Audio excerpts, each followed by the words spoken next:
Good evening, citizens of Portsmouth and my colleagues on council. Thank you all again for your patience. I call to order the meeting of the Portsmouth City Council, and what I would ask that each of you please stand for a moment of silence, and afterwards we will say the Pledge of Allegiance.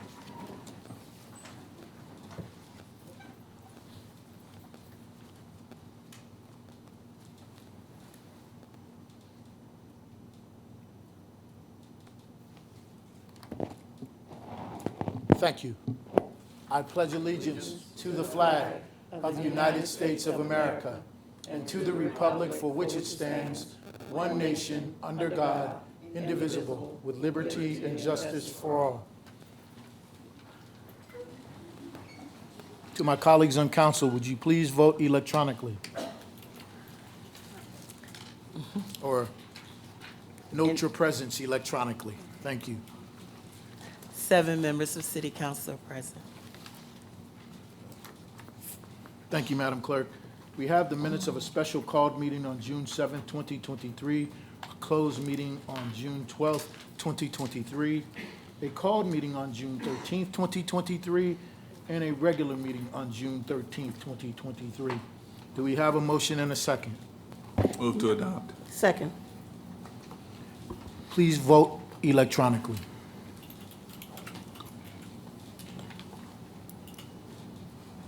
Madam Clerk. The minutes are adopted 7-0.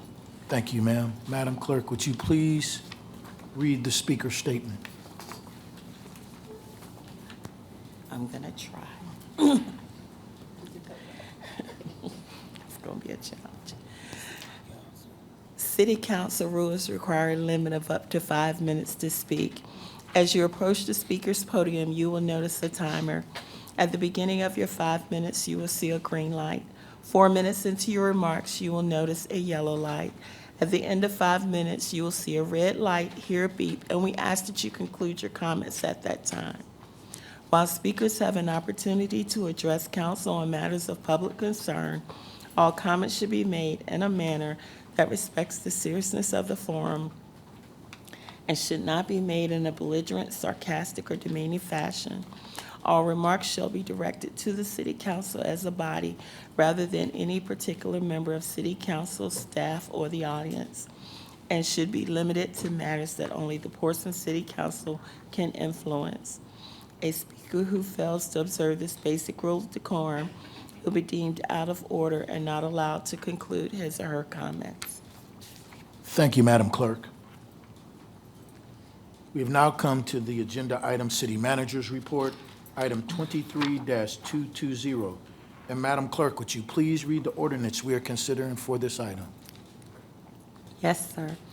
An ordinance amending and reordaining sections 9-2 permissible places of burial and 9-26 burial grounds, city cemeteries designated, and subsection 9-29A perpetual care of city cemeteries, cemetery trust fund, of Articles 1 and 2 of Chapter 9 of the Code of the City of Portsmouth, Virginia, for the purpose of designating Lincoln Memorial Cemetery as a city cemetery.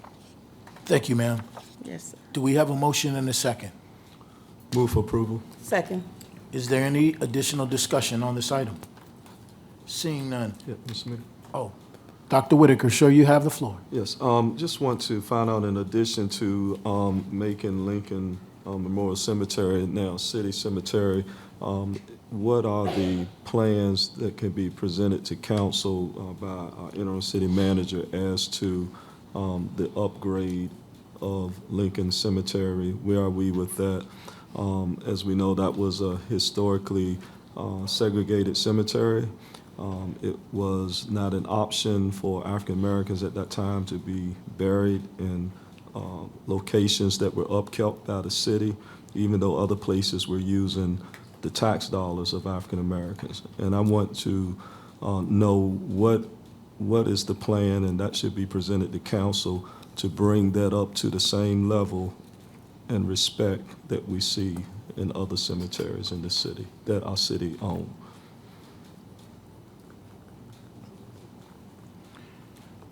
So I think if the city manager has asked what is the specific question. That's a report back as to what is the plan. It's one thing to just purchase it. It's another thing to bring that up to a standard that we see at other cemeteries. So if you could report back to council, if there's no objection from council, the plan to upgrade that cemetery as well as the other African-American cemeteries that were neglected by this city. So what we'll do is we did do a presentation on the Lincoln Cemetery, and since then, we've had an assessment done on some unmarked graves.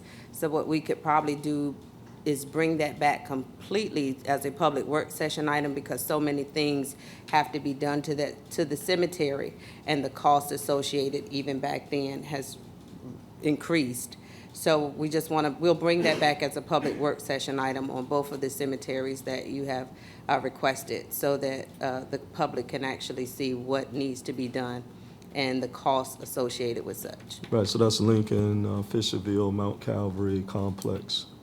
The other ones, we already own the other ones. Yeah, I know, but the plan for upgrading those to the level that we see in our other cemeteries. Okay, we'll bring that back. Thank you. So are there any other discussion items on this particular ordinance? Seeing none, I would ask all my colleagues to vote electronically. This item is adopted 7-0. The next item, item 23-221. And Madam Clerk, would you please read the ordinance that we are considering pertaining to this item?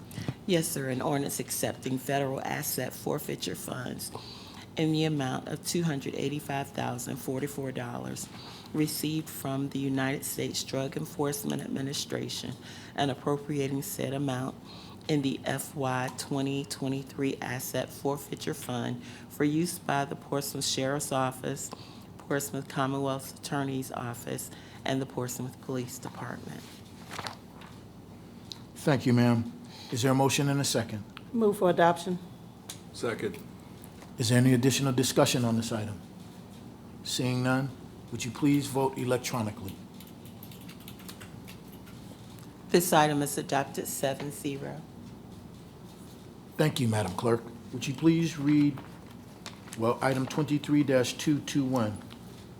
And would you please read the ordinance that we are considering pertaining to this item? We're on 222, sir. Oh, excuse me. 222, 3 twos, yes. Madam Clerk, would you please read the ordinance we are considering pertaining to this item? Yes, sir. An ordinance accepting with appreciation an anonymous donation in the amount of $400 and appropriating said funds to the FY 2024 Social Services Fund budget for use by the Department of Social Services for its first ever Community Day event to be held on July 15, 2023. Thank you, ma'am. We're in need of motion of a second, and a second. Move adoption. Second. Is there any additional discussion on this item?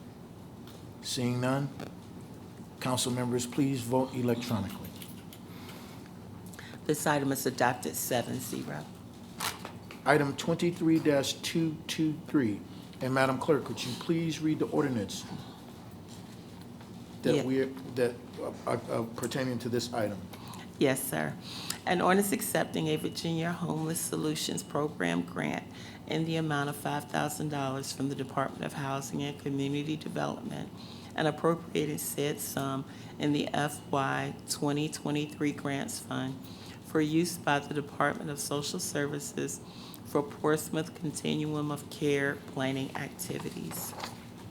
Thank you, ma'am. Council members, we are in need of a motion and a second. Move for adoption. Second. Is there any additional discussion on this item? Seeing none, council members, please vote electronically. This item is adopted 7-0. Thank you, ma'am. We've now come to item new business on our agenda, item 23-224, boards and commissions. Mr. Moody, do we have any boards and commissions? We have one item, Mayor. Thank you, sir. Please proceed. I move that we appoint Barry Randall to Parks and Rec commission. Thank you, sir. Do we have a second?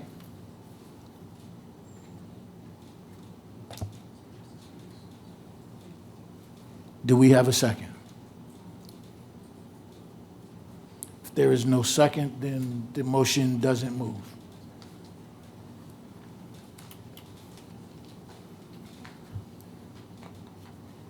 Dr. Whitaker, you have the floor. Yes, Mr. Mayor, I thought you would have had the moral leadership to explain why there wasn't a second, and that is, many citizens will remember that about a year ago, Mr. Randall came and made a statement before this council that was alleging that at the time Vice Mayor Barnes had violated the city code and his activities with Parks and Recreation. Violation of city code, like council members, is a criminal act. And we were advised today by our city attorney that that was unfounded, it was false, it was not true. And I think that statements like that should not go silent. But when you make accusations such as that, going to the character of a person, and me being one that can understand that I think that it needs to be cleared. It was not a statement made in private. It was a statement made publicly here at a council meeting. And so I want to express that to our citizens to let you know why there was not a second on that motion. Thank you, sir. Item 23-225, items submitted by council members. Councilman Whitaker, sir, you have the floor. Yes, I have a follow-up to our city assessor from our discussion on Elizabeth Minor Golf Course. If you would please call her to the podium. Sir, unless there's some new developments on that issue, all of those questions were dealt with the night that we had the discussion last meeting. So unless there are some new developments and there's a consensus of council, that matter will not be entertained tonight. Well, there are some new developments because we just received an email today from the city assessor in which we were given applications, and we were also given agreements that we did not have privy to at the last meeting, which I have some questions, and so there are new developments from that. Fair enough. Fair enough. If there are new developments and there's some information that you need to ask, Madam Assessor, if you would come forward.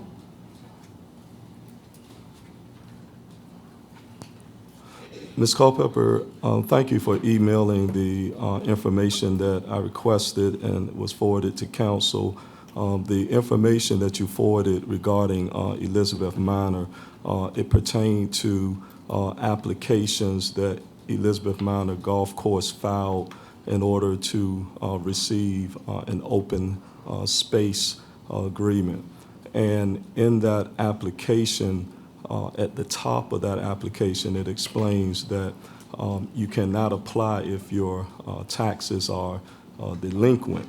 Also, you included the agreement that the city entered into with Elizabeth Minor at the time, which council has also been privy to previous agreements. My question becomes that, and you had stated on a previous occasion about Elizabeth Minor being exempt from taxes, which we know that's not the case. My question is, when Elizabeth Minor or anyone applies for an open space agreement, when they apply for that, why are they applying for this open space use? So that they can get a reduction in the value of their property, thereby having their taxes reduced. Right. So the purpose of it is to decrease that value, which presently that value is around $10.6 million, I believe. Let me see if I have it. I'm not sure that I brought the documents with I me. have it. Yeah. Yes, $10,638,830. Yes, sir. And so by applying for that open space, it reduced, which the law allows, it reduced their per acreage to $2,000 per acre, which brings it down to something like about, I think, 200-some thousand dollars. The purpose of them or anyone applying for that is not for their taxes to be abated or exempted. The purpose of it is for them to have a reduced tax. That was the purpose of the program. And so my question becomes, how is it with you being the city assessor from, I think it's 2011 to 2017? How during that time, if someone is applying for open space, how does that now, which under the open space, there's an understanding that there will be a tax paid. It's just a lower tax. How is it that they are able to get an abatement when they know that they are applying for a lower tax? Dr. Whitaker, the only thing that I can tell you, as I alluded to before, that when I was the assessor, there was a file. I can show you the exact cabinet it was in and exactly where it was. Within that file were different memos that were from the city attorney's office and so forth that stated that there was an agreement with Elizabeth Manor that the taxes were to be abated. Other than that, sir, I can't tell you without having the documents here to show you. It's a matter of my word against someone else's. The only thing that I can say to you is I presented documents to you that showed that it had been done prior to me becoming the assessor and also after I had left. And I also stated to you that according to the 2022 code, which states that this property is indeed taxable. And as of that code, as it states specifically, the property is on record and the golf course portion will be taxed. The rest of the property has been being taxed all along. Other than that, Dr. Whitaker, I can't explain anything to you because I don't have anything in proof, in writing and proof to show you, sir. Right. Well, the point of me asking for the application is because the application was never for an abatement or an exemption. The application was for a reduction, and that was perfectly clear in the application, is perfectly clear in the code, and is also perfectly clear in the agreement that the city signed.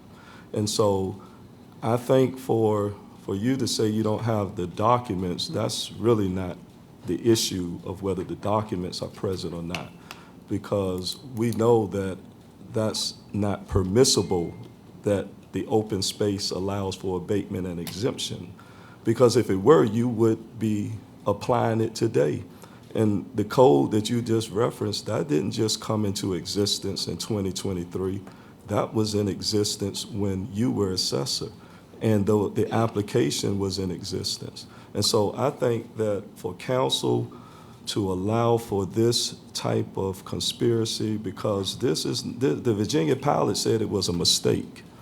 That was not a mistake. That was intentional. That was intentional.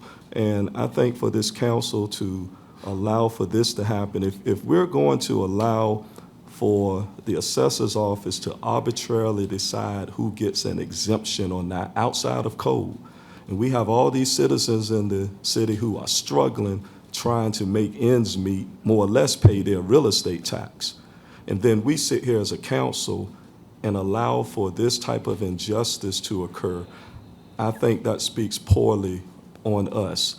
And I think that your involvement in it, as well as other assessors, it was not a mistake, it was intentional, and it needs to be corrected. And if we don't correct it, then there needs to be some type of moratorium, something placed on delinquent real estate taxes if we're gonna allow certain entities in this city to get this type of privilege when they can pay the tax. And so the ball is in the council's court. It's interesting that the previous assessor brought this up, and the mayor and Mr. Moody met with the assessor, trying to get him to go along with what had been done all in the past, and he wouldn't do it. And as a result of that, they disparaged him, and they got enough votes to fire him. And it wasn't just because of this. And if this council continues to sit silently when we see a $3 million piece of property in this city that's sold for $150,000, and we don't say anything about it, and we sit here and we allow for properties like Sugar Hill, African-American communities' properties to just be taken, and we say nothing about it, that's the crime that's occurring. And that's why I say you all can talk about the crime, but that's white-collar crime at its highest.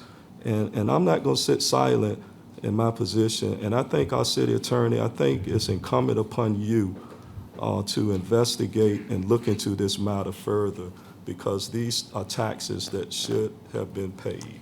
Thank you, sir. And before I make my comment, I need you as the city attorney to explain, as you had shared with council again, what is the authority of the assessor as it relates to state code? You gave us a document last week, and you explained in that document what authority the assessor had. And I would just ask that you share that again for the edification of us all. Thank you, Mayor. I appreciate you inviting me to be a part of this debate. What I will say is that the assessor's guidance in the code is vast. And what I gave you all was a small snippet of what the rules are as to her application of assessments to property. So I don't want that to be the guiding factor in this discussion. What has been lodged today is a huge allegation that will require significant investigation, significant evaluation beyond what my office can provide. And so if that is the will of council, if that is the decision of council, then that discussion needs to be had in evaluating the full scope of what is being asked of us, of my office and our staff. I will say that the memo cites that fair market value based on use is the common evaluation for assessors. However, there are over 100 exceptions to that formula that I am not aware of fully. And so what you all are debating today may seem like a small principle. It is very huge, very vast, and without records, it is very difficult for my office to do what would be an adequate job of what's being asked of us today. I welcome the challenge, but I would ask that you all consider what would be needed to fulfill this obligation. And thank you. And Ms. Culpepper, you can be seated, ma'am. Thank you. Hold on. Let me say what I'm gonna say. Go ahead. Because I have the floor right now. And let me be clear. Mr. Whitaker, Dr. Whitaker, Councilman Whitaker likes to throw words around. Conspiracy, accusing. I don't think he wants to continue down that line of questioning with me. I will state publicly, I have never and never will intended or otherwise. I run a business in this city. My family and my wife have worked very hard to earn our credibility and our position.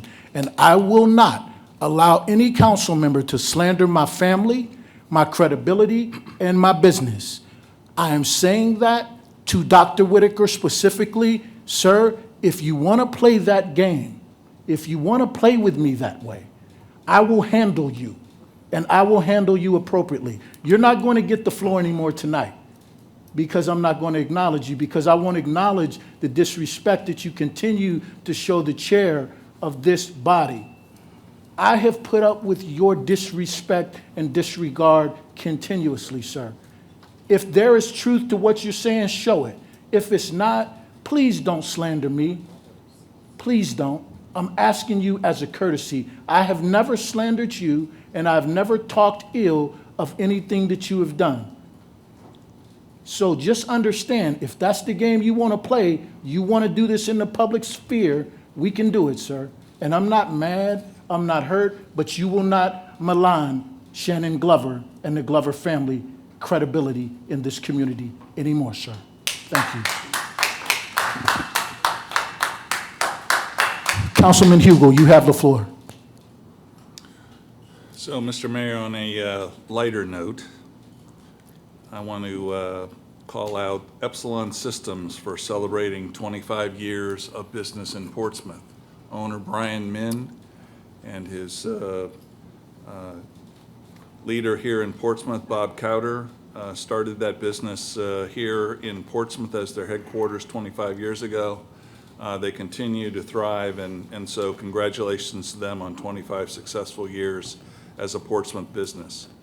Additionally, I want to call out the multi-agency craft conference that's going on in the city right now.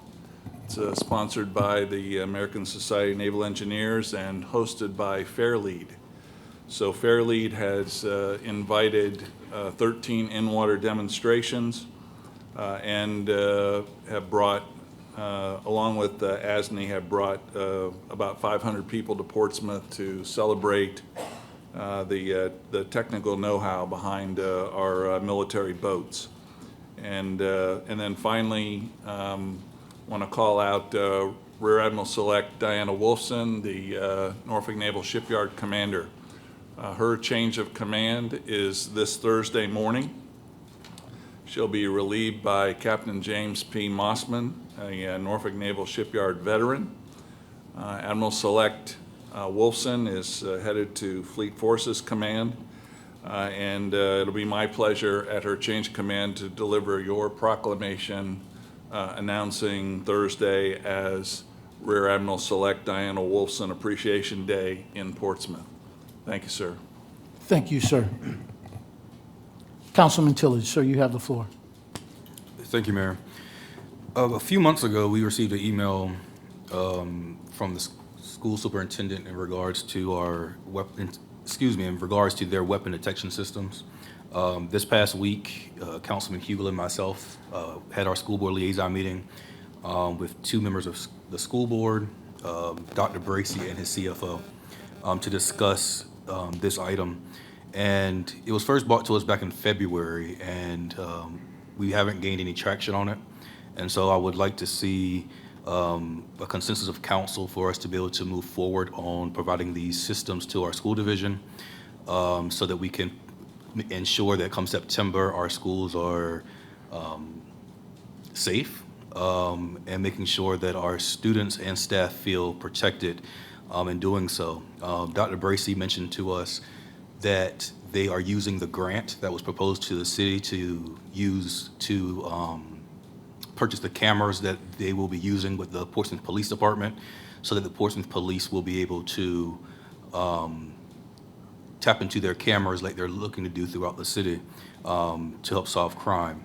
And my second item, well, actually, let me focus on that item first. So if we can get some answers on that, and maybe if we can get a consensus on our path forward on the funding of those weapon detection systems. Madam Manager, would you like to speak to that question?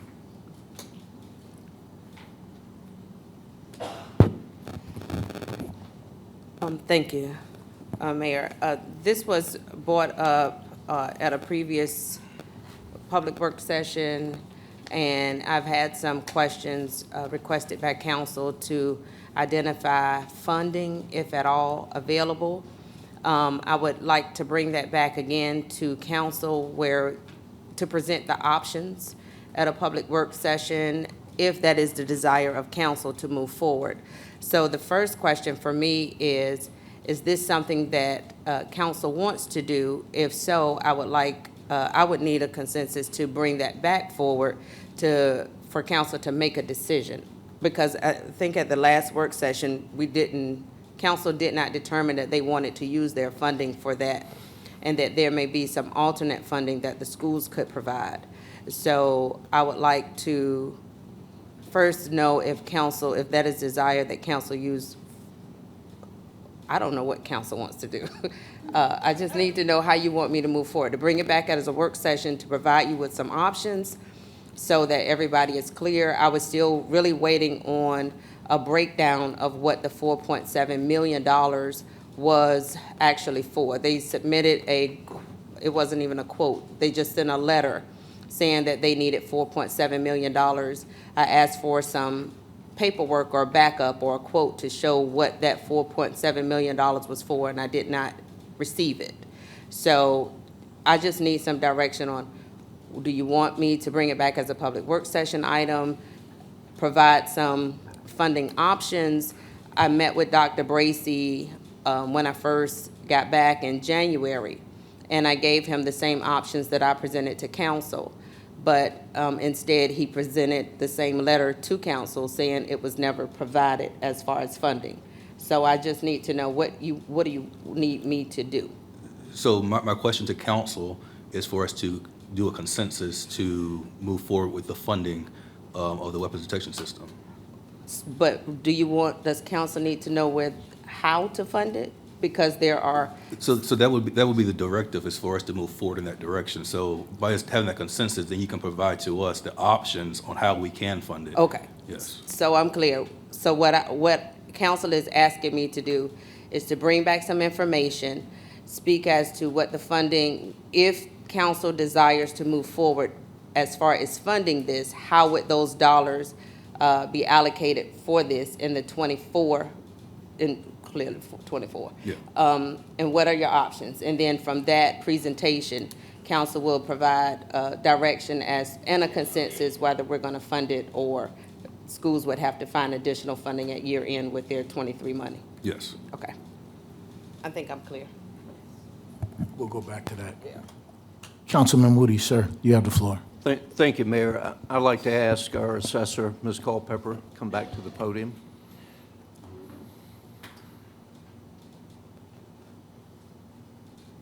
Good evening, Ms. Culpepper. Good evening, sir. Ms. Culpepper, as you heard a while ago, Councilman Whitaker expressed concern about assessment revenue. Well, you shared with council, and Mr. Whitaker was copied on that as well this week, some findings that you've discovered on commercial properties in our city. Yes, sir. And you shared with us some, your findings have resulted in substantial revenue that will be coming into the city. And can you elaborate on that? Well, I don't, let me get my file. I think I have the email with me. Let me check.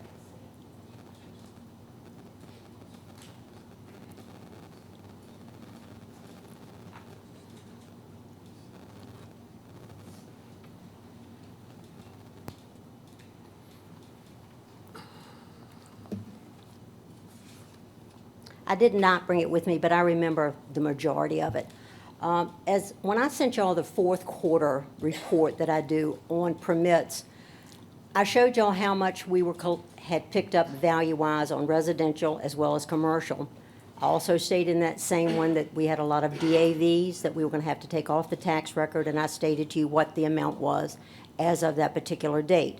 Also, as a caveat, I wanted to make y'all aware of the fact that at that particular time, we had 450, 460 commercial properties and 1,555 building permits that had not been looked at, some of them since 2019. So I just wanted you to be aware of what was going on. So in the meantime, we have received additional building permits, and we now have over 500 commercial properties that have not been looked at, a few of them since 2019. But we have, in the last several weeks, we have been able to pick up off of several building permits over $13 million in value. And I estimate, conservatively, I must say, that there is 20 to probably 40 to $50 million that's laying on our table right now in the conference room of building permits that have not been reviewed. Okay, and these normally under a good operating assessor's office would have been reviewed annually? Is that correct? Absolutely. Yes, sir. And they were not?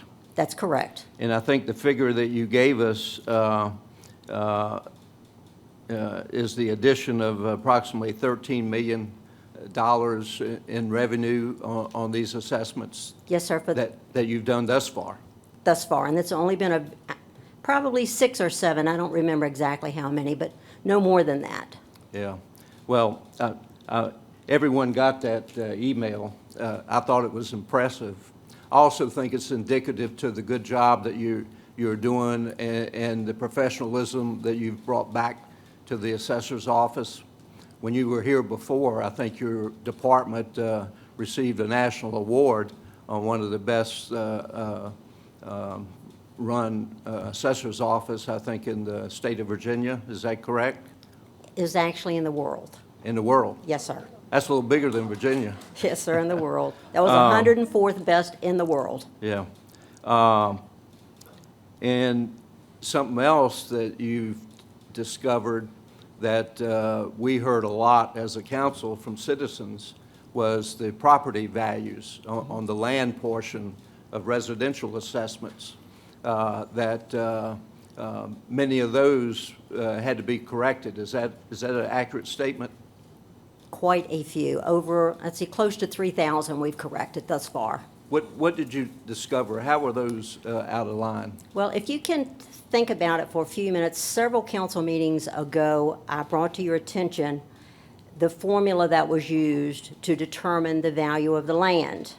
And I don't, there again, I don't have it in front of me, but basically it was some of them would receive 25% increase, some 20, so forth and so on. And this particular formula that was used throughout the city, which is against the state code as well as International Association and Virginia taxation rules and regulations. Because for an example, the property in Prentice Park certainly cannot be compared to the property in Churchland. So you're supposed to assess like properties, similar properties, and it was not done. Right. Some of them went up as much as the last lady that I talked to, her land went up 220%. And that has been fixed. And we are still in the process of repairing neighborhoods. Even though we're running a close race right now with getting the land book done, we still have another neighborhood that was brought to our attention yesterday that we're trying to get fixed and repaired and new revised notices sent out to these people before the land book is done. So in essence, you're still cleaning up on aisle 9. Absolutely. Yeah. Well, speaking for me, I appreciate what you're doing. I appreciate the revenue that you've discovered that on the commercial segment that will be coming into our city. And unfortunately, my colleague overlooked that in his concern for tax revenue coming into our city. But you've done a good job in pointing it out, and thank you, Ms. Culpepper. You're welcome. Keep up the good work. Thank you, sir.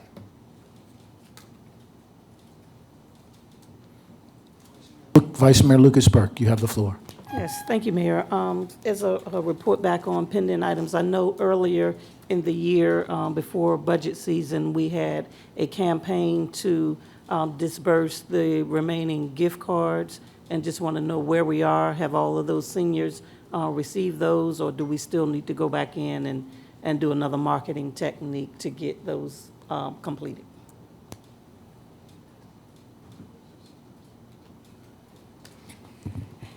Thank you, Vice Mayor. So we are in the process now of dispersing gift cards to seniors. We have a 3-day, well, really 3, but 1 makeup day. So tomorrow is our kickoff because we did a whole campaign. I think my last count was 4,800 completed applications approved that will be we'll begin dispersing tomorrow. We had, unfortunately, 1,200 seniors who provided an application and no backup or support. So we're working on a makeup day for those seniors to come in as we contact them.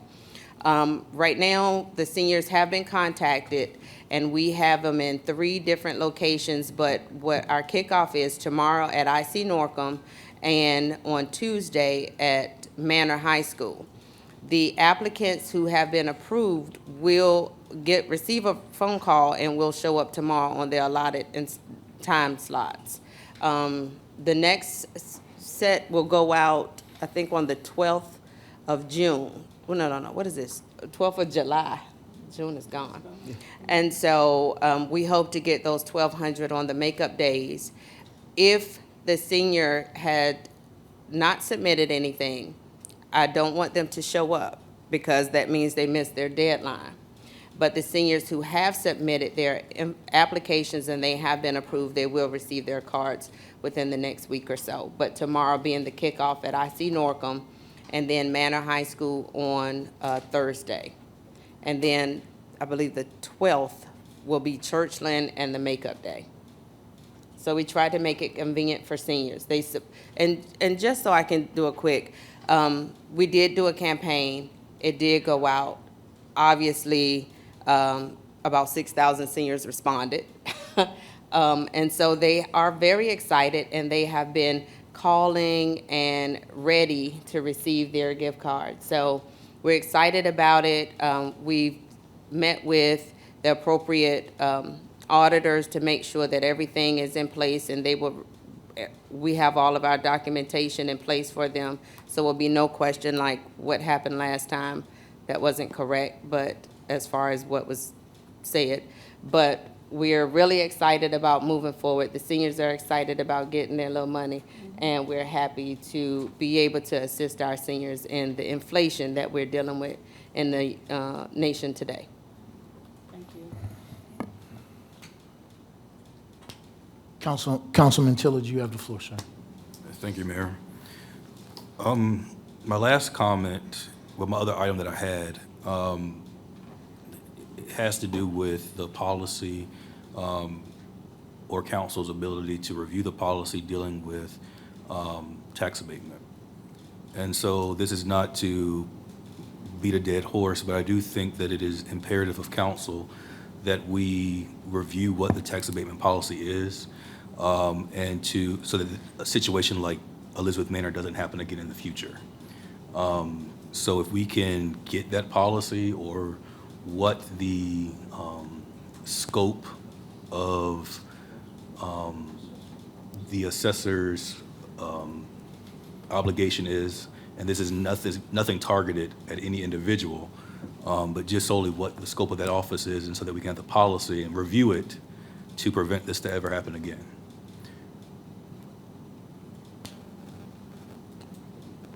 Did you want to make a comment, ma'am? Okay. And then my other item is, before we get into the non-agenda speakers, just want to remind that I'm still under the consensus for the weapons detection systems. We were going to get to that, sir. Just ensuring it. Thank you. Yes, sir. So as my colleague has stated, can I get a show of hands from my colleagues on the consensus for moving forward as the interim city manager described the process of finding those resources for the school detection systems? Can we get a show of hands on that? Councilman Moody, sir, you have the floor. I think the city manager mentioned that she hasn't been told yet what that $4.7 million would be buying. I would think before we allocate $4.7 million, we would know what we're going to get for our money. I'm all for children's safety, but I want to see what we're buying for that and how that safety will be manifested in equipment, personnel, whatever it is. And that's totally understandable. I think, but the consensus has nothing to do with the vote on spending the money right now. It's just for us to have the options, and then in the meantime, we can get all that information, Councilman. That is correct. I want that part of it. Why can't that be part of it? Well, it can be a part of it. I mean, Well, that's I not want an it to be issue. part of it. And we will make it happen, sir. Thank you. Okay. Well, I don't know if you'll make it happen, but I think the city manager will make it happen. Thank you, sirs. Thank you. Dr. Whitaker, you have the floor. Yes, Mr. Tillage sent an email out regarding the council addressing the Robert Rules of Order. Are you going to bring that up tonight, or is that something for later? Yeah, so yes, I spoke with Attorney Graham Williams on that situation, and the language is very vague in council rules. So I think it would be also imperative of councils for us to review the rules of council, because Robert's Rules of Order does play a role in this. And so if we can get a more, I guess, you've already reported back, Attorney, your comments in the email thread, but if we can get guidance on how we can tighten the rules of council. Because what I found in the rules, it speaks to the presiding officer having the decision of point of orders, but it does not speak to the ejection of members of council. And not only my understanding, but also understandings from experts in Robert's Rules of Order, those aren't really the same thing. And so if we can have a more further discussion on how we can tighten the rules of council. What I will say, thank you for that. What I will say is that the order provided by the council rules is that the council rules, no matter how vague, are the rules that guide this council.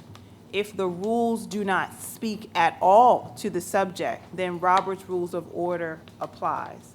And so if you want the rules to be more thorough, tighter, as you had indicated, then council has to get together and make amendments to the rules, similar to what we did with the, under decorum with the camera issue. That change was made. It can be done in a similar situation where you pick up the section that you want to change, overview the entirety of it. It could be done through work sessions. I think it's a public process. It would not be appropriate for closed session. It can be done by twos amongst you all privately. And so there are other ways for you to have the discussions and then bring them forth to the public for any amendments or changes if you deem, so if it's the will of council. Thank you, ma'am. Our next speaker, Councilman Moody. Sir, you have the floor. Thank you, Mayor. On a much lighter note, this Saturday in the community of Craddock, they're going to be holding their 105th Patriotic Festival. If you've never been to Craddock for one of those patriotic festivals, you're missing something. To restore your faith in our country, make you want to stand up and put your hand over your heart and recite the Pledge of Allegiance. But that will be held from 10 a.m. to 3 p.m. on Saturday. It'll be at the square in Craddock. And I have another thing, Mayor. You have the floor, sir. This is for the city manager. Mosquito situation with all this rain is getting terrible throughout the city. So we need all-out effort that hopefully will include aerial spraying, adulticiding, fogging, the whole works. We need to declare war on them. And let's see, that's one item. Trash collection. I'm sure my colleagues have received similar calls, but you know, if your trash day is on Monday, sometimes it's picked up on Tuesday. So I don't know if you can speak to that. I've heard it's equipment problems and shortage of workers. I don't want to put you on the spot, but if you can shed some light on it. Trash has been my thing. So I appreciate that because I have had several calls from council members relative to the trash collection.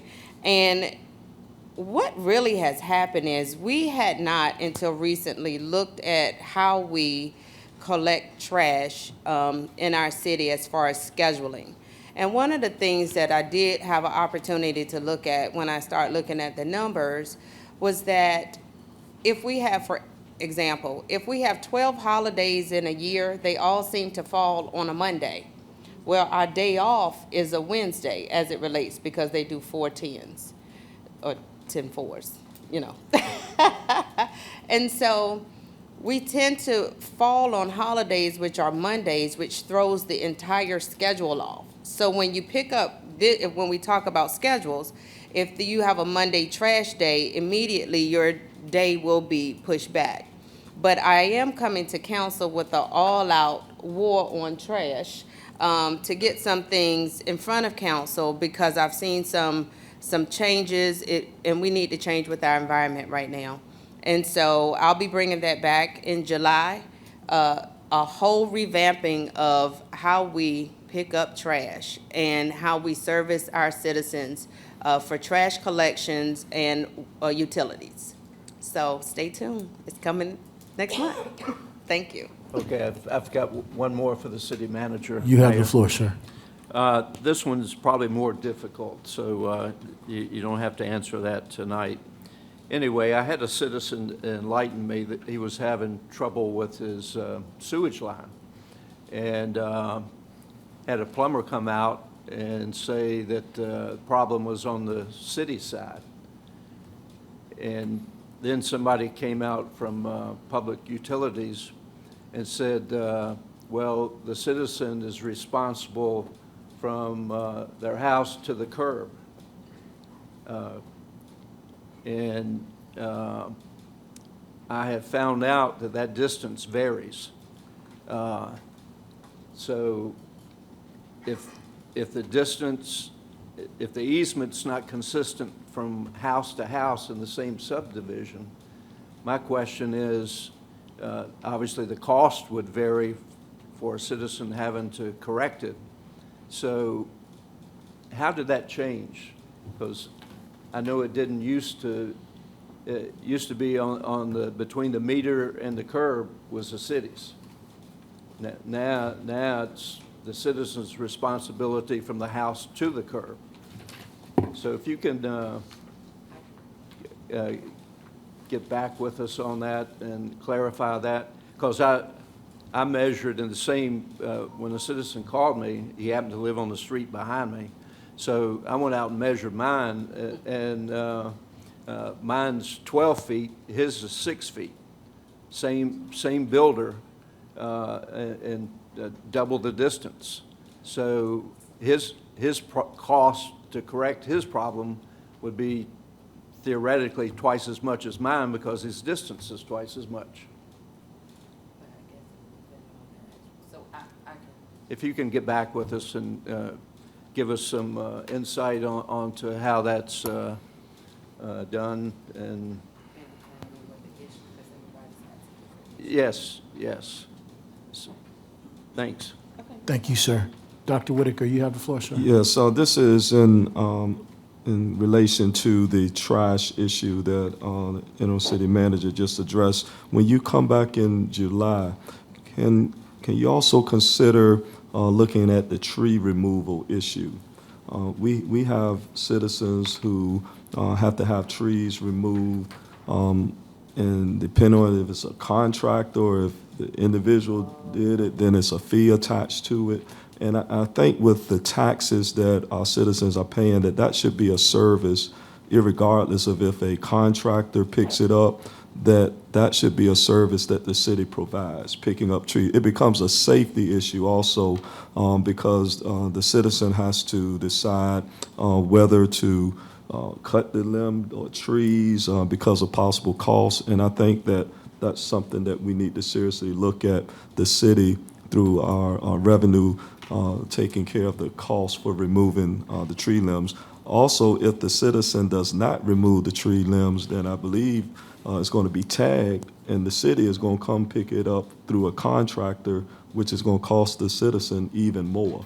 And so I think that that's something that if there's no objection from council, that we consider making tree removal a free service that's part of the trash pickup strategy. Thank you for that, because that is one of the things that we're dealing with around the city, because unfortunately, we have contractors who take advantage of our seniors. They'll do the work, cut the tree down, and then they'll collect the fee from the seniors, and then they'll tell the seniors, just, we'll come back and pick it up, or just put it on the curb. I can honestly say, within a month's time, I would probably receive 10 calls from seniors who said, I've paid for them to pick it up, but then they said, just call the city. And it's unfortunate because per load is $250 that contractors have to pay per load. And what happens is they'll go around the city, collect the money from the seniors regardless of whether it's trees or trash, and then they'll dump them different areas around the city. So I'm glad that you brought that up because one, I want to be able to tell the seniors, if you pay for it, make sure they take it because that is a service that you're paying for. And unfortunately, we just don't have contractors who are morally truthful in some of the things that they do, and they don't stick with their obligation to that senior. Tree removal is very, it's very expensive, but that is one of the things that I am coming back to council on with Public Works, or, I'm sorry, General Services with waste, because that is a big issue around the city, and it is costing the city money. We don't actually have a contractor that goes out. We don't procure one. We, as the city, take our bulk trash pickup, and we go and pick those limbs up, those branches, the big stumps of the trees, and it costs us money to take them to the dump. So I will definitely, I'm glad you brought it up. We'll bring that as part of the conversation for the next work session. Thank you. And by the city removing those limbs and trees that are in the street, that removes the fraud issue because they will not be relying on a contractor to come and move it. The city would be doing that. Yeah, but the other issue of that is what it costs the city, and then depending on what it is, because it's killing our bulk trucks. So we're providing a service that we really are not in the business of providing. So we just need to figure out how do we address it in a way that it doesn't, because you have to get, when we pick up those large items, we're destroying our trucks because they weren't made for that. So we don't contract it out. We've been just trying to be good stewards of this, of our community. And when you have a senior, of course, we don't want them taken advantage of, so we'll handle it. But it costs us so much. We just have to, I just need, when I bring it back, you'll see all of the issues. Okay. And y'all will direct me on what to do. Okay, and Ms. Mayor, I had a comment to Mr. Tillage, Robert's Rules of Order, that he mentioned. Just to give it a little more clarity, the Robert's Rule of Order issue that he brought up in the email and that the city attorney responded to dealt with removing council members from the chambers. And according to the memo, the Robert Rules of Order calls for that to be a decision by the body, not by one individual. And so if there's no objection from council, if we could have our city attorney to draft an amended language or rule that pertains to removing council members and members in general, persons attending, that it reflects Robert Rules of Order. Well, first of all, before we go there, I want to just share with everyone so they understand. The council rules are specific that we set forth. And in the council rules, it states this very clearly, that the presiding officer, which is the mayor, the other council members are not the presiding officer. There's only one elected mayor in the city of Portsmouth. Why is that important? Because this presiding officer under our council rules is responsible for, one, order and decorum in the meeting. There's a reason why we have to have order and decorum. Let me give you an example. So when a person or a council member comes up there and they begin to speak and they use maybe language that's not appropriate or they get totally out of order, it is the chair's, the presiding officer's responsibility to call that person out of order under our present council rules. Here is the dilemma. If you have bad behavior, regardless if it's out in the community or if it's on council, you all have witnessed. I have literally called council members on this dais out of order when they were. And some of them responded to me, you out of order. Now, I submit to you in any assembly that you've ever seen, that you've ever been in, when people get to the point that they are totally out of control and out of order, there must be a remedy. And that remedy must be to have them removed from the meeting. That is the responsibility of the presiding officer or chair. And if that is not a rule, then what you have is bad behavior continuing to go. And that should not be accepted to the citizens of this city, nor should it be accepted to the elected officials. I follow the rules. I follow the council rules as it is stated. The presiding officer is responsible for decorum and order in the meeting, and that is what is stated. Let me make sure. Let me make sure I'm clear. I'm clear. No one is questioning the role of the presiding officer. What I have brought to the table is what Mr. Tillage and the city attorney addressed, and that is that Robert Rules of Order has a different procedure for removing members than what our rules reflect. And all I'm suggesting, because we always talk about Robert's Rules of Order, that our rules should align with Robert's Rules of Order when it comes for removing members from council or from this chamber. That's as simple as I can make it. So if there's no objection from council, would like for that to be an item for council to consider at the next meeting under the guidance of our city attorney. Thank you, sir. Councilman Barnes, you have the floor. I have three things now. One, the young man that the young man who presented to us earlier. I know we asked him to stay, but we kind of getting real late. Can we excuse him? You are the man. Did you want to go? Sure. I think he did. And my second item is as it relates to Mr. Tillage. I'm not sure if we got an understanding of what the council decided as far as the consensus. So can we focus on that, and then I'll get to my third item. I'm not sure what you're asking as the consensus. I think we were all clear on the consensus. As it relates to the systems that are going in the schools, is that what you're referring to? Correct. I didn't know if, so we did we approve? Yes, so the manager is moving forward with getting the Okay. information and bringing it back to us with the options. That is what we agreed to. Okay, and then my third one is, are we gonna get to Dr. Whitaker's consensus as well? And what consensus would that be, sir? He asked that the city attorney come back with something as it relates to us going with Robert Rules of Order on certain things.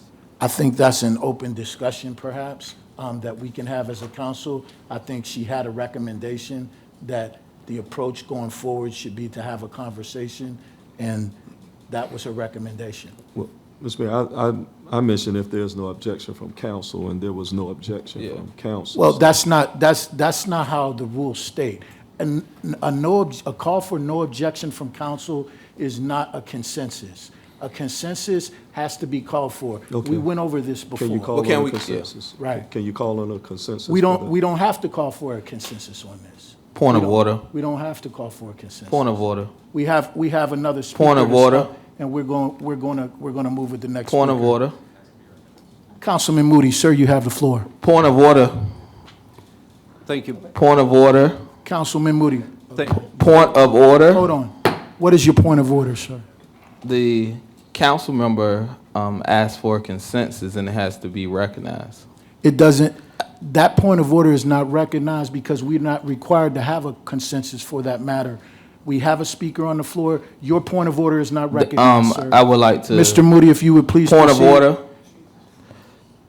Sir, you're I out of appeal your order. decision. You are out of order. I'm appealing your decision. You are out of order. I'm appealing your decision. Can I appeal his You decision? are out of order, sir. I'm appealing your decision. I'm not out of order. I'm not going to ask you one more time. I'm appealing your decision. You You are have out of to order. recognize that. No. That's The part of speaker on the rules. floor is on the floor. Mr. Moody has the floor.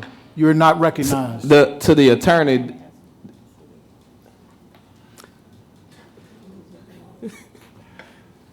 Thank you, Mayor. Go ahead, Mr. Moody. Actually, I think as a point of order, I appealed your decision. It Mr. has Barnes, to be I've brought to got- a vote. Mr. Barnes, because I I've got appealed the decision. floor. I don't care what you say. I've I'm got the talking- floor, Mr. Barnes. We following the rules, and if we want to follow the rules, we have to recognize. Okay, very good, very good. Okay, so there's an appeal on the floor to the point of order. I have ruled that his point of order is not taken.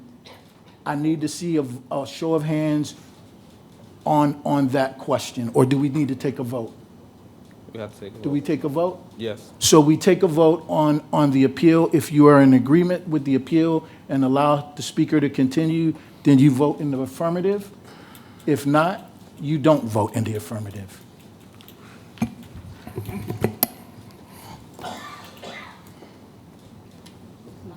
The appeal passes 4-3. Okay?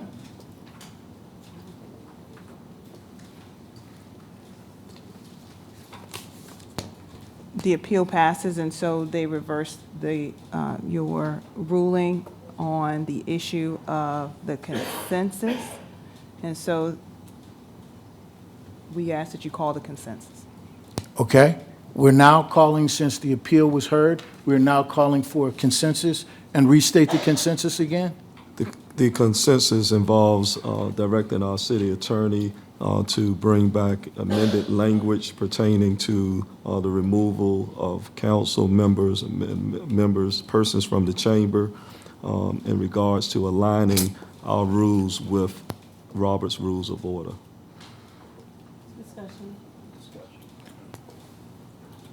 Vice Mayor Lucasberg. Thank you, Mayor and council members. As you all are aware, I attended the Virginia Municipal League training for elected officials last week, and one of the presentations was parliamentary procedures for local governments, and the presenter was Danielle Powell, an associate attorney with Hefty, Wiley, and Gore. And one of the discussions that was brought up was the removal of council members from meetings. And there was a gasp in the room because obviously some other councils across the Commonwealth of Virginia are having these types of issues in their council meetings as well. And it was brought to our attention that a member may be removed, but the body would have an opportunity to deliberate and vote on that. Many members didn't bring up the option of the rules of order, but I would like for us to be able to make that decision. And as we are all aware, these rules of orders and procedures were made way before any of us were on this council. The council looked a lot different than it does now, and some of these rules, and obviously some of the things that are in our charter, are not applicable to those of us who are serving at this time. So I truly believe that we do need to get a small group together, a subcommittee or whatever, and take a look at these rules of orders and make some new rules of orders that are applicable to this current day and time, and then also look at the parliamentary procedures. We could probably call Danielle Powell down because the presentation was very thorough. As a matter of fact, I'll just share the link that was given to me because it was an hour-and-a-half presentation, and it was a lot of things that I've seen done differently with Robert's Rules of Orders for local governments that I haven't seen carried through at this council level.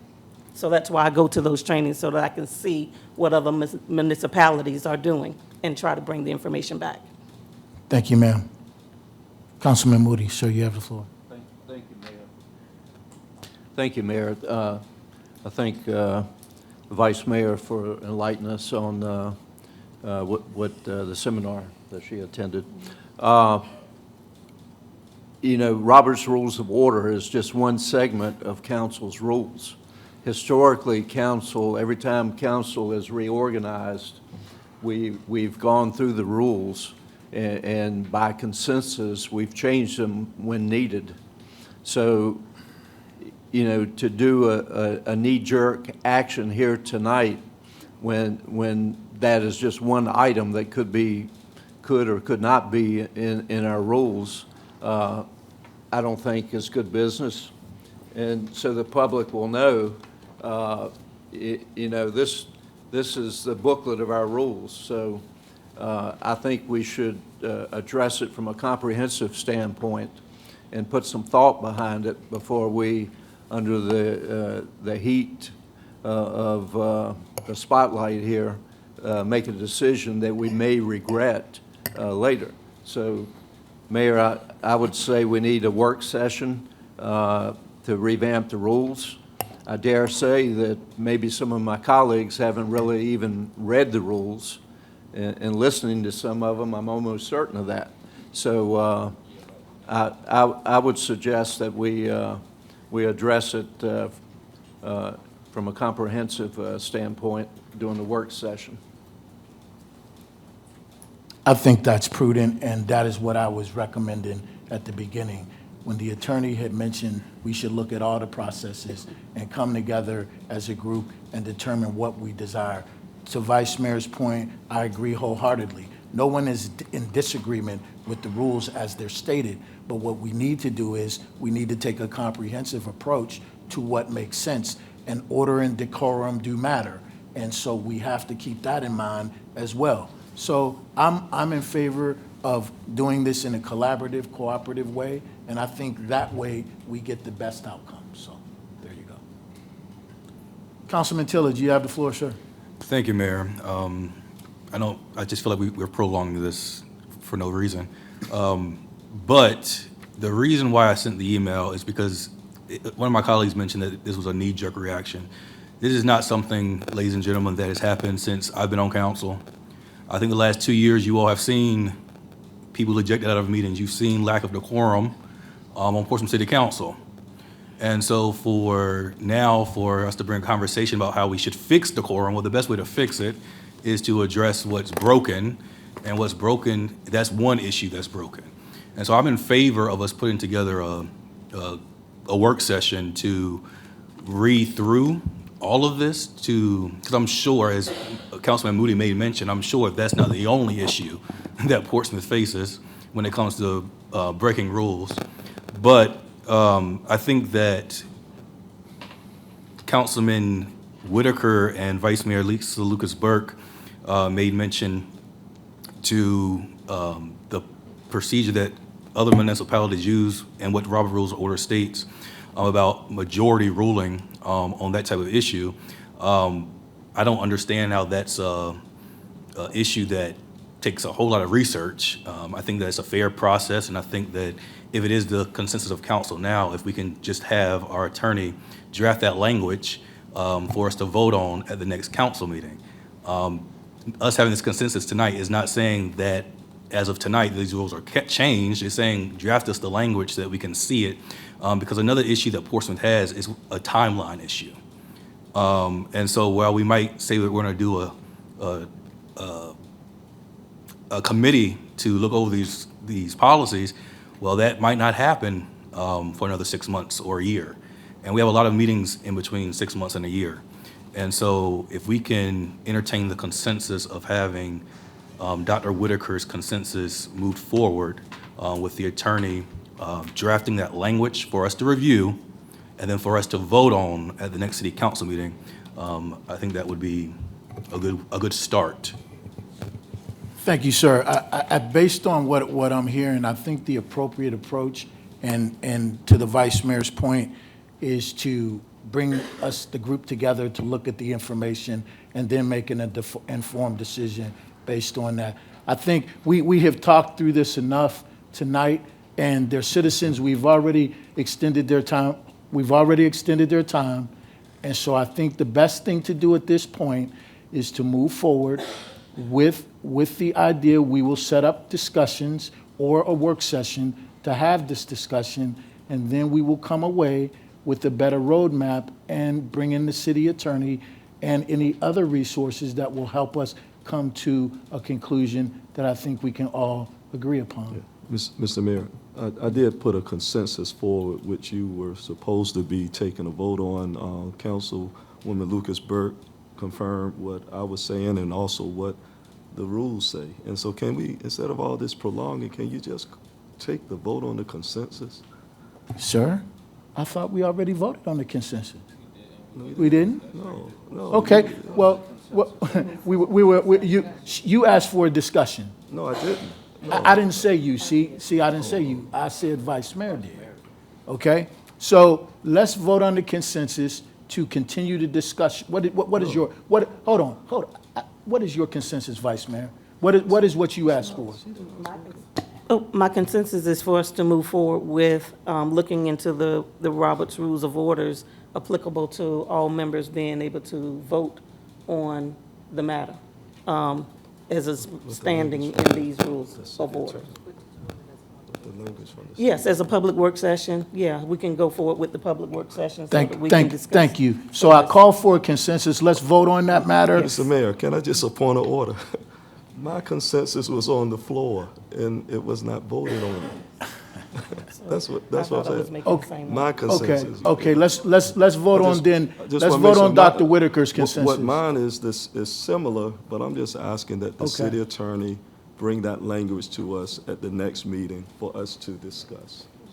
It was just, It's the same well, I'm thing. putting a time on it, next meeting, Next the meeting. city attorney. Okay.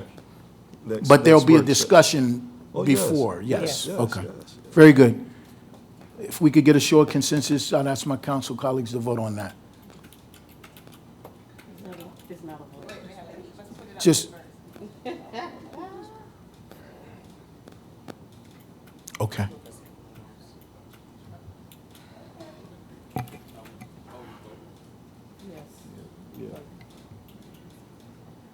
Okay. The consensus is adopted 7-0. Are there any other items submitted under council? I do have one item to submit. We were fortunate to have the American Naval Society of Engineers come here to the city of Portsmouth this week. In addition to that, they brought with them a bunch of college students who actually built manned and unmanned watercraft and tested those in our city park area. And I had an opportunity to go out there and meet some of those young people, and I can tell you that they came from a lot of places, and they were really positive about our city. Some of the colleges that were represented was UConn, Michigan State, William and Mary, Texas A&M, Old Dominion, Catholic University, Christopher Newport University.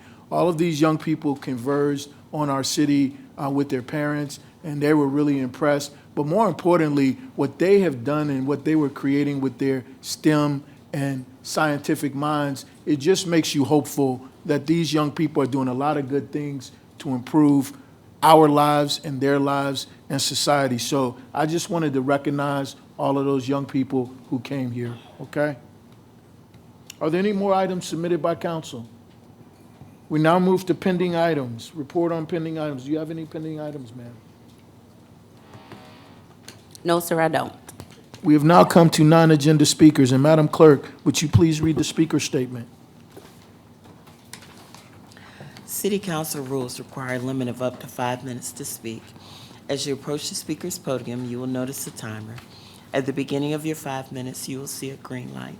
4 minutes into your remarks, you will notice a yellow light. At the end of 5 minutes, you will see a red light, hear a beep. We ask that you conclude your comments at that time. While speakers have an opportunity to address council on matters of public concern, all comments should be made in a manner that respects the seriousness of the forum and should not be made in a belligerent, sarcastic, or demeaning fashion. All remarks shall be directed to the city council as a body rather than any particular member of city council, staff, or the audience, and should be limited to matters that only the Portsmouth City Council can influence. A speaker who fails to observe this basic rule of decorum will be deemed out of order and not allowed to conclude his or her comments. Our first speaker is Shirley Pettiford Cherry. Ms. Cherry, please come forward. State your name and address, and you will have 5 minutes.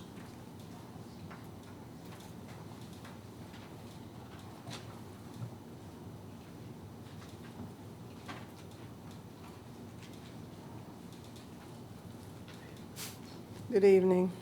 Good evening. Councilman. Would everybody just take a breath, because this has been some meeting. I'm here because I am terrorized. But let me tell you what, my name is Shirley Pettiford Cherry. I live 949 Vermont Avenue. You need to speak into the microphone, please, ma'am. Thank Yes. you. My name is Shirley Pettiford Cherry. I reside at 949 Vermont Avenue, Portsmouth, Virginia. I would like to just talk with you and ask for help on, I own a daycare center, which is Gifted Minds Academy, which I service children from birth to 12 years old, and I have 25 students. On June 1st, 2023, a parent was shot 10 times in front of my daycare, 10 feet away from the building. And I had children present at the daycare at that time. It happened at 7:45 in the morning. And the parent was shot. He died 9 hours later. He was shot in front of his 4 children, 2 which belonged to my daycare.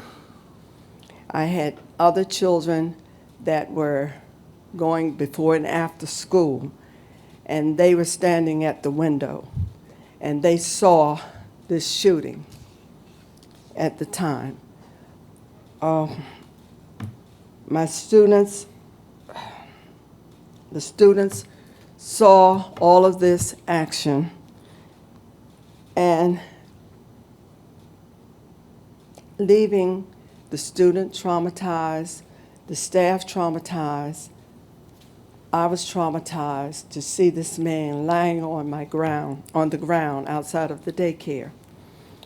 But the thing that really upset me mostly is that no one came to see about us at all. How many children were there? Nothing happened. They had a reset, in which I didn't even know they were having a reset, where they called the reset, and they had it on that Tuesday. I didn't even know they were going to have the reset. And all these policemen was out there. The only person that came and knocked on my door at the reset was my pastor, Myrna, from Grove Baptist Church. He was the only one. No one came to see how we were doing. I didn't even know that they were having the reset, so I just moved all of the children in the back, because I know the parents would wonder why all these policemen and all these people were out there. They all walked past the daycare. No one stopped by to say, how y'all doing? The detective came of the day of the shooting, but he found out all the information, but he never came back to say anything to us or ask how we were doing. So no one up to this date, on the 27th day, came to ask, can I help these children? We are all in trauma. This is a lot of trauma for us as children. These children saw this. They were school-age children. The children heard the shots, but no one has come. No one has come to try to help us at all. So what I'm asking you as council, if you would just treat it like it was a school shooting, because it was like a school shooting. It was in front of the daycare. I did talk to the police. They say they would come and try to do some security. But I'm just asking you to please help us to just get some resources, to do some counseling, to be able to talk to the children, the family. All of us are I lost 15 children that haven't returned. But I can understand, because I haven't had anything to be able to tell them that I can help them. It's nothing. No one has stepped up to say anything to me or help me or my staff or my families or the community, just to try to help us to heal, just to be able to do something. And I would just appreciate it if I could just get some resources for you to help me and my students and my families. That's all I'm asking you to do, to please help us. That's all I have to say. Thank you, ma'am. Ms. Shirley, The Madam Manager said that she would like to talk to you, so at some point, I think she'll have a conversation with you. Could you just stand by before you leave the meeting tonight? All right, thank you, sir. Thank you. Our next speaker is Mr. Maurice Wilson. Our next speaker is Mr. Mark Godaldig-Yatrovsky.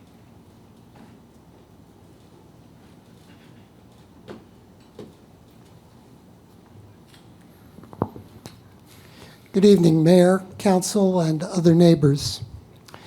So when I appeared here 2 weeks ago, a member of council directed some comments toward me as I was leaving. And one of them makes me feel that there's a misunderstanding about an organization that I founded and continue to shepherd these days. It's portsmouthcitywatch.org, which was established in the early 2000s for the purpose of increasing community access to channels of communication about Portsmouth issues. So this was set up as a website. Subsequently, social media came along, and now it is tied to social media. The underlying mission of this was not only to give yours truly a public outlet for expressions of opinion and for sharing of information and news about the city, but anybody who resides in the city or works in the city who wishes to share the same news, information, and perspectives. And so even members of council are welcome to offer submissions. And all of you know how to reach me. There is a dedicated email address for Portsmouth City Watch, but you have another email address by which you can do that. So I wanted to clarify the purpose of Portsmouth City Watch. The other comment I would make is that it's ironic to have a member of council lecture me about lecturing you. After that member of council had lectured one of your employees for a lengthy amount of time at the last meeting. So there are a lot of lectures circulating here. I feel entitled, as I said before, as roughly 1/97,000th of your employer base, to share my concerns with you in this forum, and hopefully to hear from others in this community who have ideas of their own about how to make this a better place to live. And I intend to do that so long as I have breath in my body. Lastly, I want to say that I am thankful to the council member who recirculated a communication that I sent to the whole of council today regarding Robert's Rules of Order. And I believe it is important for you all to do what you contemplate doing on the larger scale, to look at your rules of order and procedure and look at what works and what doesn't work, particularly the section that underlies the speaker section, the speaker statement section. As I have said to you before, that section does a great deal to gag the members of the public beyond what is necessary to maintain good order. So I hope when you are looking for improvements, you'll improve that piece. Thank you very much. Thank you, sir. Our next speaker is Rosalind Hutton. Ms. Hutton, if you would come forward, state your name and address. You will have 5 minutes, ma'am.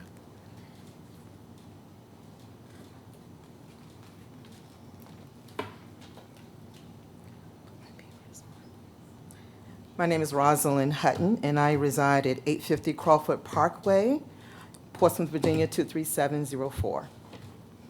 Good evening, Mayor Glover, Vice Mayor Lisa Lucas Burke, and to the other members of council and the citizens. My name, again, as I said, is Rosalind Hutton. I am standing before you regarding Sugar Hill, affectionately known to me as Penner's Point. I stand before you as a proud former resident and a current property owner of that community. I believe that it is time to place a face to the causes of Sugar Hill, some of the causes. I am Sugar Hill. There are 2 causes, one being the present care for the community's upkeep and safety. The other cause being returning land to former residents of Sugar Hill. With regards to upkeep and safety, there are presently people who are squatting in the community with tents, weapons have been seen on them, and shrines of some type are being built. I ask that this be addressed aggressively and be dealt with. Today, I drove in the community, and other than when I previously drove into the community, where the conditions were horrendous, I noticed that upkeep has improved, and I say thank you. But this needs to occur on a regular basis. Presently, there are trees that are down due to the stormy weather, and ask that that be taken care of. Now, regarding returning land to former residents, I stand here to speak on behalf of my ancestors, my deceased parents, Robert and Carrie Hardy, who resided at one of those properties which was lost more than likely due to oppressive and aggressive tax liens and other fair practices. I'm also standing here before you for other residents who lived in the community formerly and who may have lost property or who have an interest or who would have had an interest had they known. My parents raised me in that community. And I'm also standing here for the present generation and generations to come. No, it was not a gated community. Nonetheless, a community with pride, accomplishments, and continued success. For instance, my great-nephew and niece, who I am very proud of, are being raised in Sugar Hill presently and have had tremendous accomplishments and attended and still attends the historic I.C. Norcom High School. One just graduated with honors and will be attending Norfolk State University in the fall on a full academic scholarship. My niece, a rising junior, currently is at Emory University for a week-long leadership program in the field of medicine at their medical school. So Sugar Hill is worth being a priority. Some good things continue to be birthed from its heritage and this historic community that represents all of us in the city. Now I am aware what has been stated already about this cause. I thank you, Dr. Mark Whitaker, for bringing this to the forefront and urging the council to do what is fair and just. I thank you, Attorney LaVonda Graham-Williams, for work you have done so far, but more work is needed. You outline, according to one of the newspapers, what needs to be done very thoroughly to begin the process. Time would not allow me to quote the newspapers. Documentation of your statement. And yes, Councilman Bill Moody, you're right. It isn't the responsibility of the City Council for righting all the wrongs of the past. However, this should be an exception. Aggressive use of tax sales in Sugar Hill, along with environmental racism, was wrong. And yes, Mayor Shannon Glover, I agree with you. And your statement as it was written, okay, as it was written in the daily press, that the responsible thing to do in restoration and fairness and justice is to take it through the proper process. Before the change in council's leadership, there was consensus. There was a consensus vote by a show of hands by council members to move forward with giving the land back as it continues to provide legal information about the process. I ask that the present council do the same. I am asking now, what is the progress on this matter? At this time, I am urging you to make this a priority and to keep as many citizens who remain connected to this community abreast of your progress and intent. I would like to add that returning the land alone would not be enough. And I would like to state what Dr. Cassandra Newby, professor at Norfolk State and dean at Norfolk State University, stated. She said, the idea of reparations and reparative justice hasn't been discussed enough publicly. So Portsmouth has the opportunity to lead the way and maybe attract further investments. She also applauded Portsmouth leaders for the efforts, but she said returning land isn't the same as restoring it or making up for the decades of lost potential revenue, for example. This land that was designed to be a community, a residential area, became a pond in an industrial movement, she said. Ma'am, I've let you extend your time. Okay. But you're extending it a little bit more. Okay. So, thank you. Mr. Mayor, Yes. if it's a consensus of council, I'd like to allow her to finish her statement. If it's a consensus of council, that may be considered.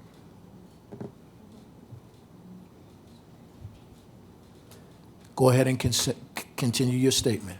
Okay. I would like to say that I will be faithfully and diligently watching and continue to advocate for fairness and justice and ask others to join me. And that concludes my statement. Thank you. Dr. Whitaker, you have the floor. Yes, I want to thank Ms. Hutton for making the statement and putting a face on Sugar Hill. Actually, it is up to this council at this point. And as I've said in the past, moral justice is tough. And I think Dr. King was right, as always. The time is always right to do what's right. And I hope that this council will see that there was a major injustice that was done on Sugar Hill, and that we not sit silently and address it, but that we aggressively pursue it. Thank you, Ms. Hutton. Thank you, sir. Our next speaker is Mr. William Britt.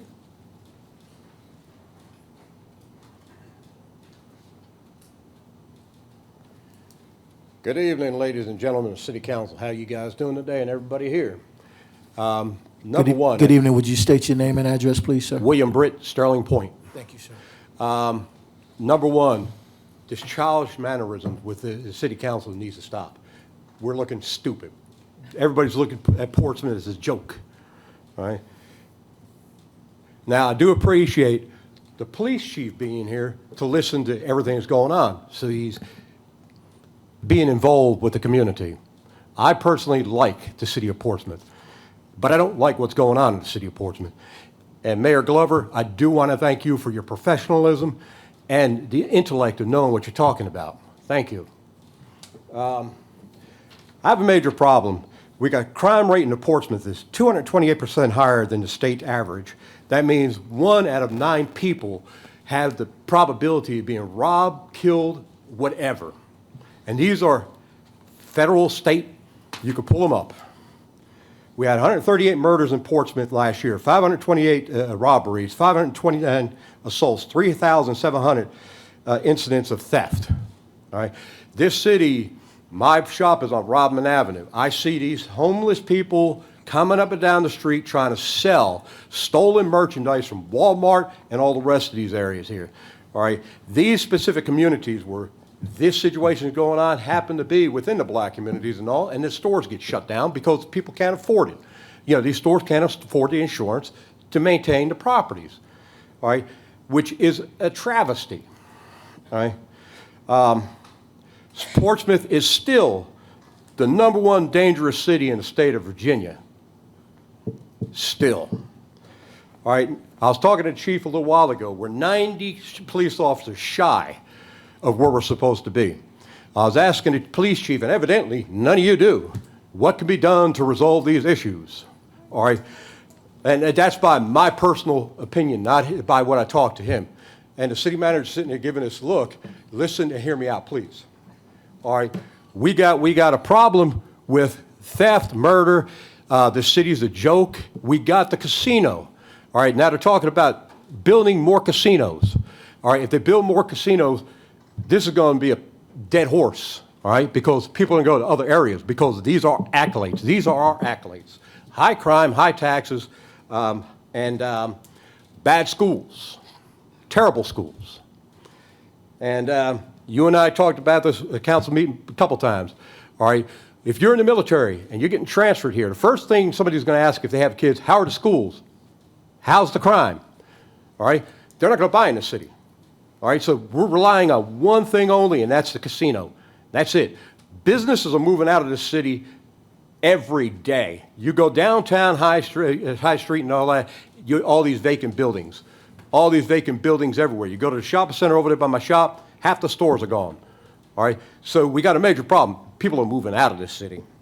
And this really upset me. I was watching the news the other day.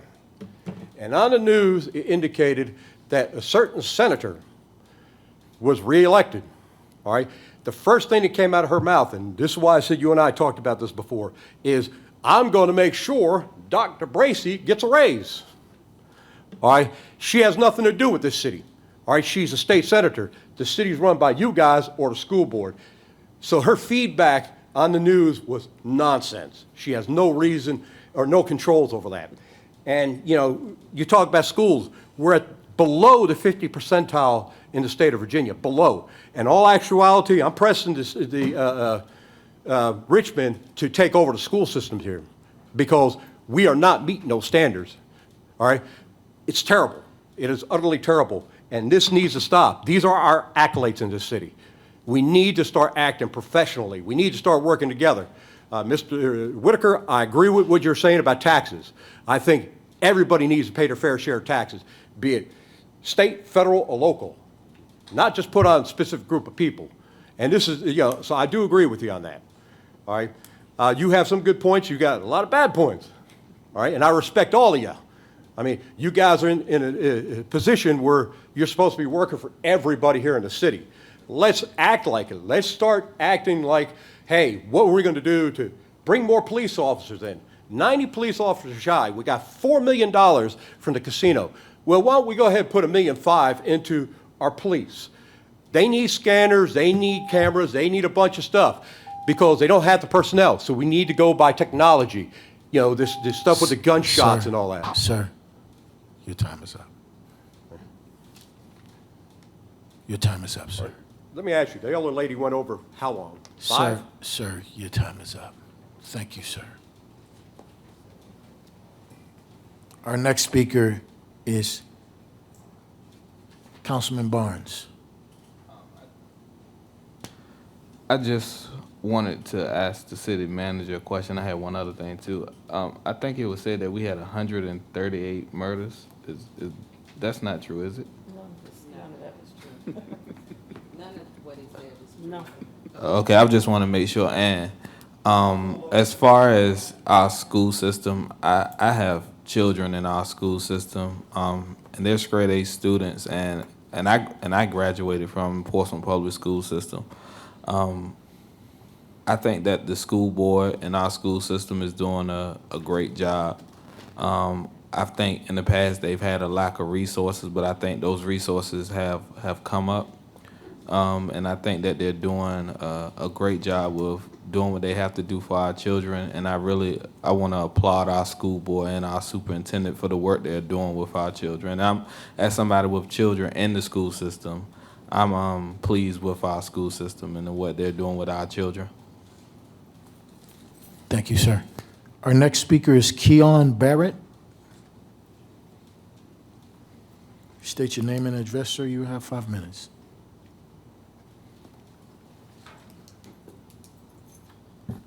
Hello, my name is Keon Barrett. I reside at 3911 State Flower Court.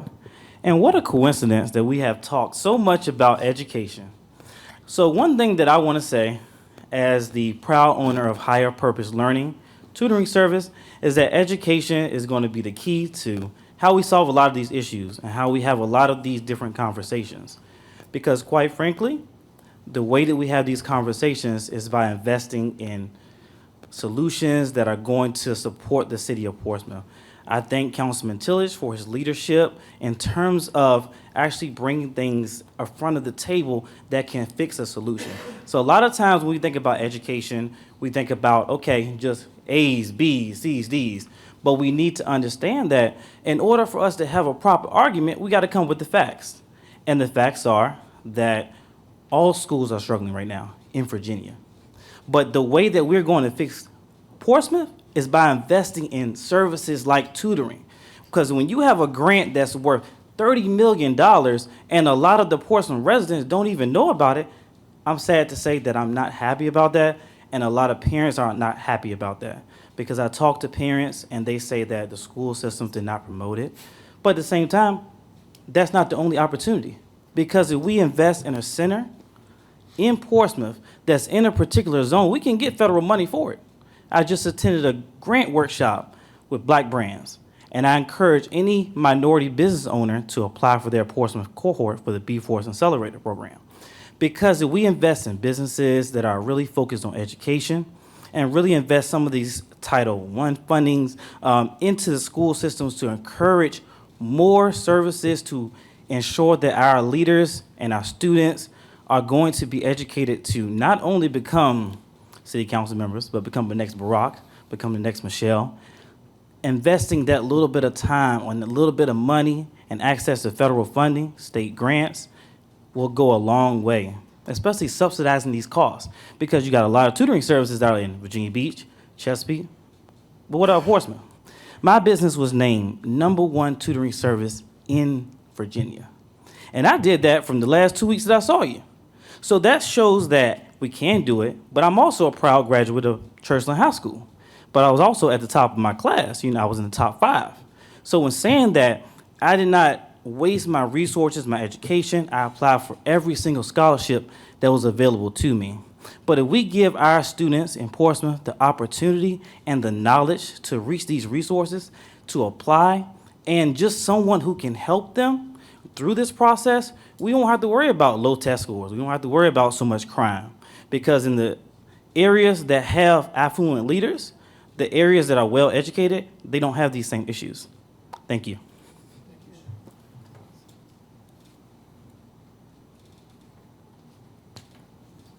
Our next speaker is Ms. Donna Biggs. You will come forward, state your name and address, ma'am. You will have 5 minutes.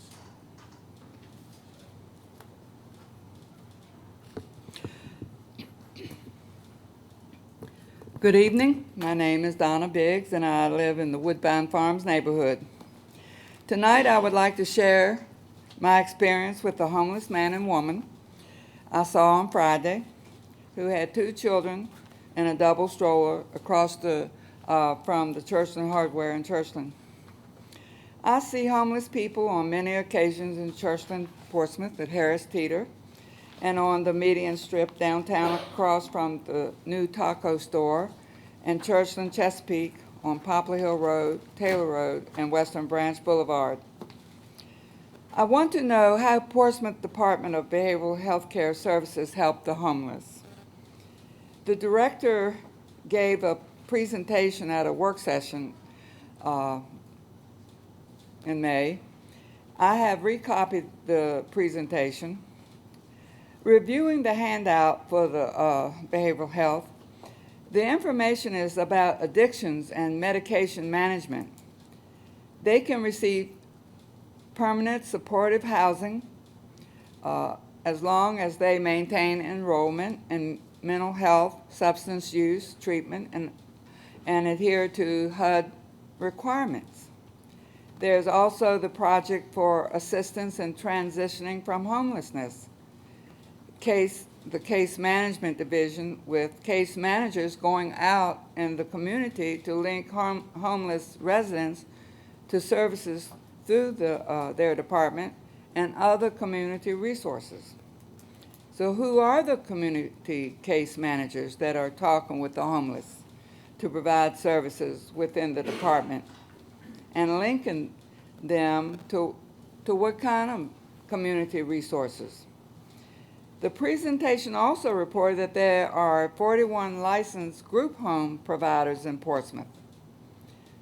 The report went on to say that these 41 licensed group homes providers operate 60 group homes in the city. The report that there are boarding homes, but did not report how many were in the city. When I called the director, I was told to contact the crisis hotline. I've called them before and had no luck. The story of what happened to the woman was a situation of domestic violence with her husband. She called the hotline for help.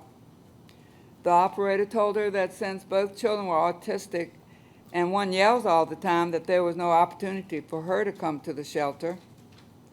The homeless man worked with DoorDash and had an accident with his car. The car was totaled, and the car insurance didn't cover the expenses.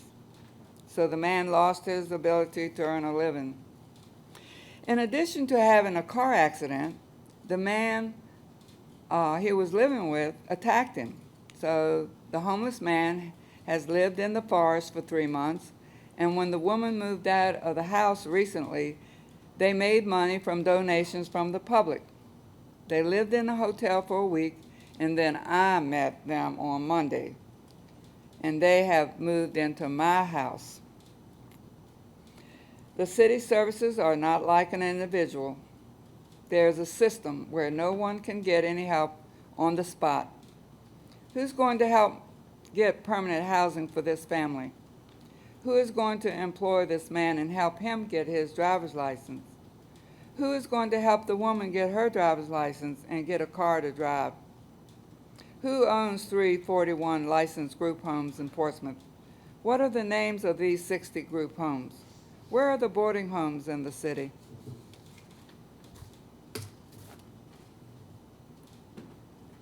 Thank you, ma'am. Our next speaker, Dr. William Dotson. Sir.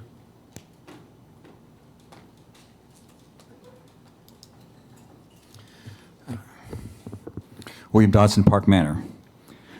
It's really exciting to see you have read the book I brought you called Robert's Rules of Order. I am so excited to see a discussion on it tonight and to see y'all taking some action. Thank you so very much. The discussion tonight was very enlightening. But I wanted to move on to part of the reason you're talking about that is because there's so much grandstanding going on in this committee. Childish grandstanding. Grandstanding is the action of behavior in a showy or ostentatious manner in an attempt to attract favorable attention to one's self rather than the subject at hand. If we didn't have the grandstanding going on in this committee, we wouldn't have to be talking about the rules. It's just childish. Thank you, Mayor, for handling a lot of it. I appreciate it. I wish that you would handle more of it back in closed session prior to bringing it to the public forum. In addition to that, I brought another book this month that I'd like to share with you, each of you. It's John Maxwell on Leadership. So I hope you'll appreciate it as much as you appreciated the book on Robert's Rules of Order. Thank you.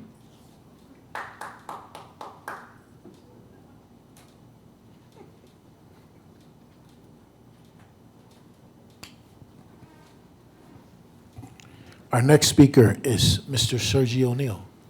If you come forward and state your name and address, sir, you will have 5 minutes.